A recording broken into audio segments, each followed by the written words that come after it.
Yo Robbim, shu so'zlarni eshitayotgan insonga shunday imkoniyat berginki, orzu qilgan barcha yaxshi niyatlarga erishsin.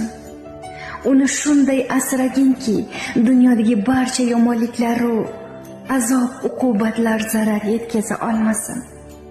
Unga shunday baxt berginki, dunyodagi eng baxtli inson ham uning baxtiga havas qila olsin. Shu so'zlarni eshitayotgan qadrli insonim, yuzingizdan hech qachon tabassum arimasin.